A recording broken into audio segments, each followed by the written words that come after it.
Today, I want to talk to you about the power of the mind, how that we can affect our body physically, how we can affect the chemicals that we release in our body, how we can affect our health, everything from our mind. And one of the reasons why I want to talk about this is because we tend to not realize how powerful we actually are as creators. And I'm going to use a couple of examples that are really beautiful on how powerful the mind actually is, and the impact of our thoughts and how they can affect us physically, and also our learning skills, how we show up, everything that we do in life.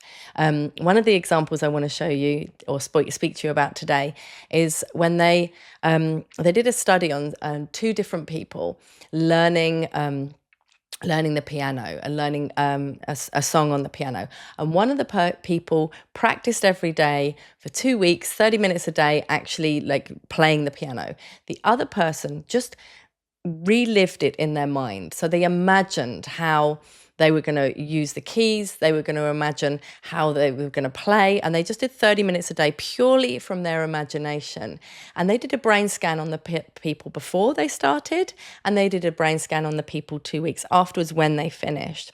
And what was the surprising outcome is that the same as the person who'd been practicing over and over in their mind, who'd been reliving the experience of playing the piano in their mind, as she could play it straight away.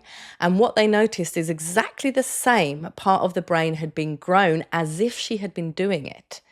So this is very interesting to start to realize, and I want you to realize that your body doesn't know whether something's actually happening or not. Whatever you're playing in your mind, your body is experiencing and going through. And this can also affect not just the skills and the outcome, it can also affect physical reality, your physical body. And they did another study that was to do with like how your thoughts, how they can affect you physically. And they used a weightlifter for this. And they got him for 2 weeks again to train his muscles as if he was doing bicep curls. And because he knew what that felt like, he knew the experience of doing bicep curls in the gym. They got him and he just did bicep curls. I think it was 20 or 30 minutes, again, not long per day, every single day, to actually go through the motion of it, think about how it felt and go through it. And when they measured his biceps 2 weeks later or 2 or 3 weeks later, they showed that his biceps had increased in size. So his physical body had responded from something that was just happening in his mind. And the reason why I'm really interested in this topic is how you can actually hold yourself in limited patterns from the past, because your body doesn't know whether you're still experiencing it or not. So particularly around traumatic situations or experiences that you've had in your life that have held you back. And often you speak to someone and they're like, I'm the way I am because of something that happened to me 10 years ago, or the way that I was brought up by my mum and dad, or as a child I experienced this, or, there's a limiting moment in their life that they keep reliving, that they keep going through in their mind, unconsciously or consciously, that they've got this filter of the world through that experience. And they're also holding themselves back into that moment, because every time you're reliving something from the past, your body is experiencing as if it's actually happening. Your body doesn't know the difference. So this is why it's so important. If you want to create change and you want to make something different in your life, and you want to create the life that you want to have, you want to experience the life that you want to have in this lifetime here as we are, then it's important that you start to be aware that whatever you're feeding your body through information, through thoughts, through feelings, has an impact on your physical body. And it creates a vibration, it creates a frequency within you that you then attract more of into your life without even knowing. And we can do this by almost, I think everyone's heard of the saying of self-fulfilling prophecy, is that when you actually focus on something, so maybe it can be, one time you've had an experience speaking on stage and, it didn't go well and it was, extremely embarrassing for you. Actually, this is something that happened to me, right? I can use a personal example from this. When I did drama in like college, and as I was doing drama, the first time that I actually was on stage, in that moment, I literally froze. I couldn't say anything. I couldn't remember anything. I froze. And that was extremely traumatic because everyone was watching me. I found myself getting more and more embarrassed. I found myself panicking in that moment. So it was an extremely highly charged situation. And then for many, many years afterwards, I just would say, I can't do public speaking. I'm not good at public speaking. I can't speak in front of people. And that created its own mantra, right?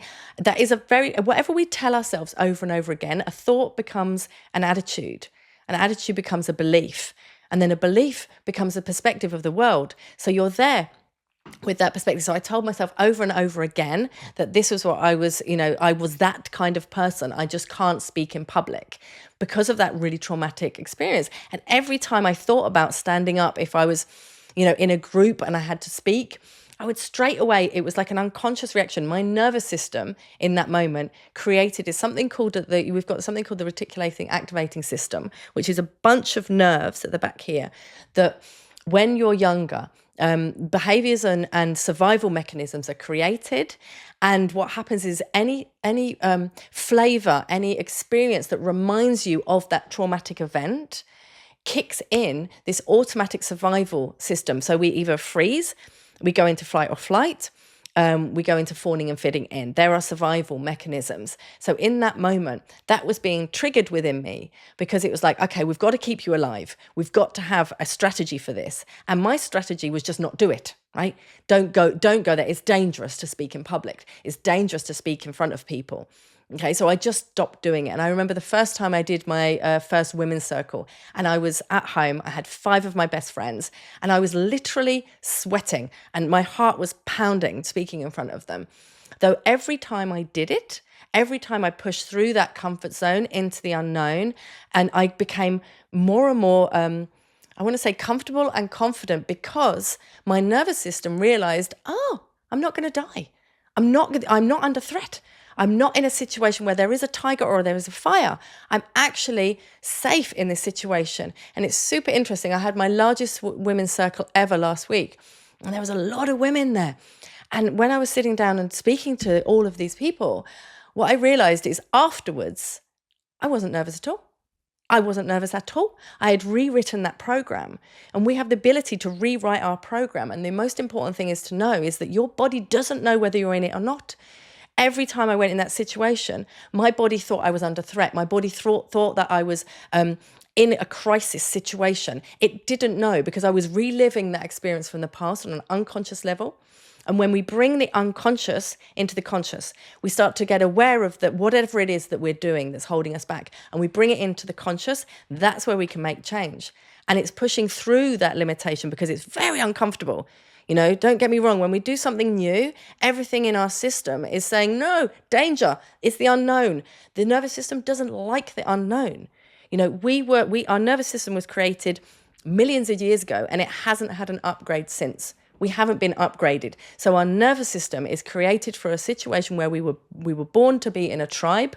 We were born to have to be together to survive. There's all these mechanisms within our nervous system that are completely outdated for the way that we live now. And it doesn't realize this. So we need to reassure our nervous system in that moment that we're safe. We need to go through that uncomfortable situation so that we can realize on the other side of it, that's where the gold is. That's where the growth is. That's where your dreams and hopes and everything you want to create is on the other side of your comfort zone. It's pushing that limit line, and we all have a limit line. And every time we push that limit line, every time we expand that, we expand the reality of what's possible for us. We expand the reality of what we can do, what we can achieve, who we can be. And every time we do it and that we are safe, and there's going to be some beautiful, I'm going to put in 2 nervous system exercises that very quick 3-minute audios that I'm going to give you that can just allow you to settle your nervous system down, to tell your nervous system it's about coming back into your body. Because in that moment when your brain is experiencing something from the past or worried about something in the future, what happens then is we go out of our body, and our body experiences and lives either that past trauma or fear of what's coming. So when we bring our nervous system and settle it down in that moment, which I'm going to give you those audios to do, just bring ourselves back to the body. Something you can very simply do, just literally look around. By literally looking around you, by opening up your peripheral vision, that immediately tells your body that you're in safety. It sends messages of safety to your body, because when we're in survivor mode, so fight or flight, freeze, we have a very narrow focus. And the only time that we would have had a narrow focus when we were first, our nervous system first designed, was when we were hunting or when we were in fear, if there was something happening. We're not designed to have this extremely narrow focus. So just simply doing that, be aware of your peripheral vision. Look around you. Look, okay, I'm here. I'm here. Put your feet on the floor. Put your weight into your feet. That sends a signal of safety to your nervous system. All of these things, all of these small tips that I can give you. And if you watch other episodes, you'll see many, many beautiful tips I'm giving you to settle your nervous system down and change your reality. When doing this, you can do it simply, you can easily and quickly. And every time you do it, every time you go beyond that comfort zone, you settle yourself down, you tell yourself you're safe, then your reality begins to change. Then anything becomes possible for you, because you go beyond that fear process and you go into a place of expansion and unlimited possibility. And I'm excited for this for you. So looking forward to seeing you on the next episode. Remember to like, subscribe to the channel. It really makes a difference. Just take 1 second just to subscribe. It makes a difference. I can carry on doing this work so beautifully. And comment. I love to hear your comments. I love to read your comments, and looking forward to seeing you on the next episode.